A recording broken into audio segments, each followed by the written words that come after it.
Good afternoon and welcome to Spectrum Television News at 12. I am Uyai Imam, come to you live from Uyo, the capital city of Akwa Ibom State, Nigeria. Let's take a look at the headlines. Federal government women initiative launched digital agro trade to empower farmers. INEC distributes sensitive materials for Saturday's by-elections in 12 states. Plus, Trump, Putin hold high-stakes Alaska summit today. We'll bring you details of these stories and more in a moment.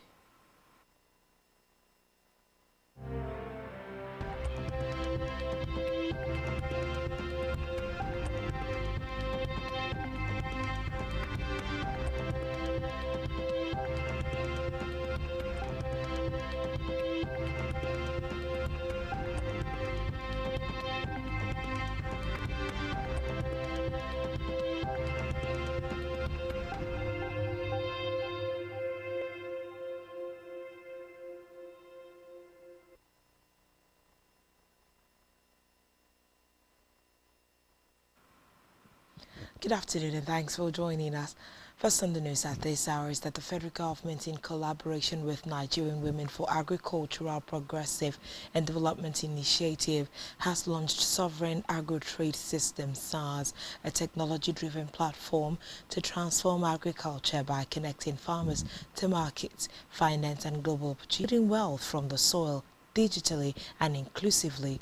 Minister of State for Agriculture and Food Security Aliyu Abdullahi said SARS was an innovation that aligns with the President's renewed hope agenda. Abdullahi, represented by his special advisor, said SARS comprises 4 core digital tools: agri-exchange, marketplace for direct trading between farmers and buyers, Paddy Grow for microloans, savings and mobile payments, AgriCert for product traceability and quality assurance, and PharmaSure for data-driven farm management. Meanwhile, the federal government has restated its commitment to completing Section 3 of the 61-kilometer Enugu-Port Harcourt Expressway in Enugu State on schedule. Minister of Information and National Orientation Mohammed Idris gave the assurance during an inspection of the project site, which formed part of a wider citizens' engagement tour of the Southeast, according to the statement issued by his special assistant on media, Rabi Ibrahim. In the meantime, the Minister of Interior, Lubumi Tunjojo, has called for the urgent reform of Nigeria's fire service law, describing the existing legislation as outdated and inadequate for modern rescue operations.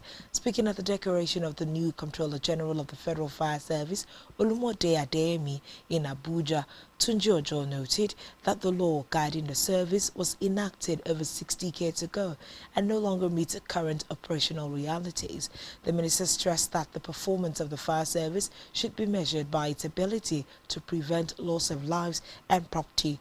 Tunjojo urged the new fire service boss not to expect universal approval in the course of his work, warning that leadership requires conviction, not popularity. To the education sector, Sokoto State Government says it has spent 7 billion naira to register students from the state for external examinations in the last year. The Commissioner for Basic and Secondary Education, Professor Ahmed Allah, stated this during an interview with newsmen. He further explained that the exams included those conducted by West African Examinations Council, National Examinations Council, Joint Admissions and Matriculation Board, and National Board for Technical Education, adding that the move was part of efforts by the state government to ensure that all students in the state who were eligible for the examinations sat for them, irrespective of the economic status of their parents, payment of interest to secondary school principals to take care of their school's immediate needs, such as minor maintenance work. According to him, under the arrangement, each of the principals receives 200,000 naira monthly for the state government as interest. In a separate development, Dangote Group has confirmed that one of its truck was involved. The incident occurred in Auchi, Edo State, and Ruth's leg was amputated due to the severity of the accident. In response, Dangote Group has pledged to provide comprehensive medical care and appropriate compensation to Ruth in line with the company's welfare policy. The company's senior officials and insurance team visited Ruth and family at the Iroa Specialist Teaching Hospital, where she is receiving treatment, to offer support and ensure her well-being. Meanwhile, Phyna'S had earlier demanded justice for her sister on social media, sparking widespread outrage and calls for accountability. In another development, the Rivers State Administrator, Vice Admiral Ibogete Ibas, retired, says political stability is steadily returning to the state through inclusive dialogue and non-partisan consultations with key stakeholders. Ibas stated this when he received the House of Representatives ad hoc committee on emergency rule implementation led by Professor Julius Ihovere at the Government House in Port Harcourt. In a statement by his senior special advisor on media, Hector Ibukobo, the administrator said reconciliation efforts and the willingness of the political actors to collaborate had laid the groundwork for lasting peace. Ibas outlined ongoing reforms in the state, including leadership training and adjustments to the civil service salary structure, as well as a historic biometric verification of staff and pensioners to enhance transparency. Now to the continent of Africa, where thick smoke and raging flames have engulfed a Malay forest in Morocco's Shafahuan province as firefighting teams race to contain a massive wildfire fueled by scourging temperatures and powerful winds.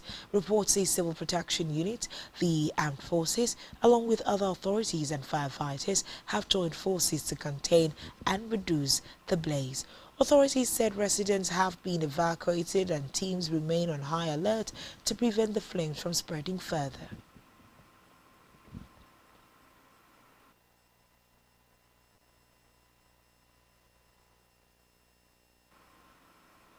Now to the foreign scene. United States President Donald Trump and Russian counterpart Vladimir Putin are meeting today in Alaska in a high-stake, high-risk summit that could prove decisive for the future of Ukraine. Putin will step onto Western soil for the first invasion of Ukraine in February 2022, a war that has killed tens of thousands of people and on which Russia has not relented, making rapid gains just before the summit. Trump extended the invitation at the Russian leader's suggestion, but the U.S. president has since been defensive and warned that the meeting could be over within minutes if Putin does not compromise. Meanwhile, every word and gesture will be closely watched by European leaders and Ukrainian President Volodymyr Zelensky, who is not included and has publicly refused pressure from Trump to surrender territory seized by Russia. Still on the foreign scene, the European Union has sent in planes to Spain to help battle raging wildfires after the country activated the bloke's disaster assistance mechanism for the first time. The assistance comes as the country recorded a third wildfire-related death yesterday. Spain's state weather agency forecast that a heat wave will continue until Monday with temperatures of up to 44 Celsius in some areas as well as moderate winds.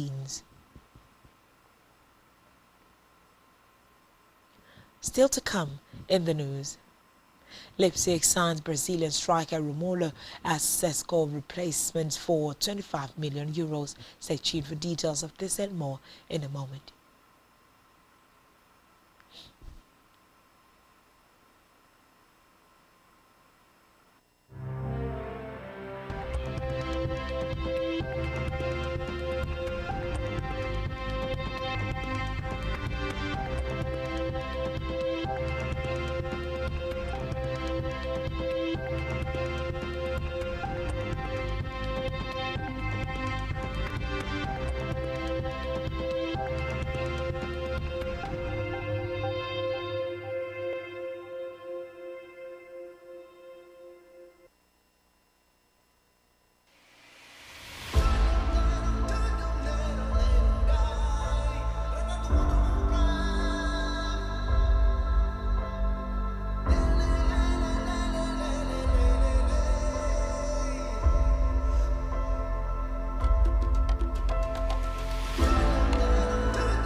Welcome back and thanks for staying tuned. And now to the rest of the news stories. On our business news, the federal government, through the Nigerian National Petroleum Company Limited (NNPCL), says it is taking aggressive steps to save the oil and gas industry about $3 billion to $4.5 billion in operational costs this year.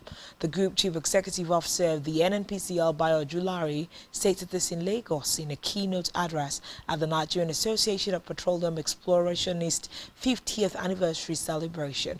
Ojulari, who was represented by the company's executive vice president upstream, Udobong Ntia, said the company had already drawn up a roadmap that could push the cost of savings target to $4.5 billion by December 2025. He stressed that the cost of optimization drive is part of a wider national effort to attract $30 billion in fresh industry investments over the next 2 years and $60 billion by 2030, in line with the presidential directive. Still in business, the Minister of Marine and Blue Economy, Adegboyega Oyetola, has vowed to drastically cut Nigeria's dependence on fish imports by boosting local production through aquaculture development, improving artisanal fishing methods, and expanding fish farming clusters. He also unveiled initiatives to equip youth and women with the skills and resources to take leading roles in the marine economy. Oyetola pledged to expand youth and women's participation in the sector, stressing that inclusive growth is vital for success. The minister noted that Nigeria is on the right path to unlocking the immense economic opportunities of its oceans, seas, rivers, and coastal resources, following the recent approval of the National Policy on Marine and Blue Economy by the Federal Executive Council. In health, the Minister of Information and National Orientation, Mohammed Idris, has said that President Bola Tinubu's renewed hope agenda has made cancer treatment possible in the country. Idris stated this when he and his team paid a courtesy visit to the governor of Enugu State, Peter Mbah, in Enugu. He said that all the information structure of the federal government was brought to Enugu to see and report on the positive efforts of Tinubu and Mbah. Idris commended Mbah for his leadership style, describing Enugu as the heart of the southeast. In sport, RB Leipzig have added firepower to their front line with the signing of Brazilian forward Romulo from Turkish top-flight side Gosipi. The 23-year-old has agreed a contract running until June 2030 and will wear the number 40 shirt this season. Standing at 1.93 meters, Romulo arrives in Germany after a prolific spell in Turkey, where he made a major impact in just 18 months, a statement on the club's website revealed today. Still in sports, the Golden Eaglets of Nigeria thrashed Winsome FC 5-0 in a friendly encounter in Abuja yesterday. The match was part of the team's preparation for the 2025 WAFU B Under-17 Boys Tournament. Manu Garba's side scored twice in the first half and completed the rout with 3 more goals. After the break, it was the Golden Eaglets' 4th friendly since they set up camp in Abuja for the WAFU tournament. The Golden Eaglets had earlier defeated Espora Football Academy, Casa, and Bandix Football Academy in their previous friendlies. Abeokuta, Ogun State's capital, will host the WAFU tournament in September. And on our entertainment news, Nollywood actress Kate Henshaw is demanding justice for the younger sister of reality TV star Phyna'S, who was critically injured in a road accident allegedly involving a Dangote group truck in Auchi, Edo State. The victim, who had graduated just 6 days prior to the incident, went an amputation of one leg and risked losing the other. According to Henshaw, the truck driver fled the scene but was apprehended after an eyewitness, identified as a lecturer, chased him down. She alleged that the vehicle's license plate was removed and the police are currently holding the truck in custody. Henshaw therefore urged the Nigerian police force to ensure justice is served in the case. And that's all we have on this news bulletin. Do well to follow us on social media and subscribe to our YouTube channel, all of which you can find on our website, spectrumtvlive.ng. This has been Spectrum Television News at 12. I am Uyai MM. Thanks for watching. Enjoy the rest of your day. Good afternoon.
Spectrum TV, broadening your horizon.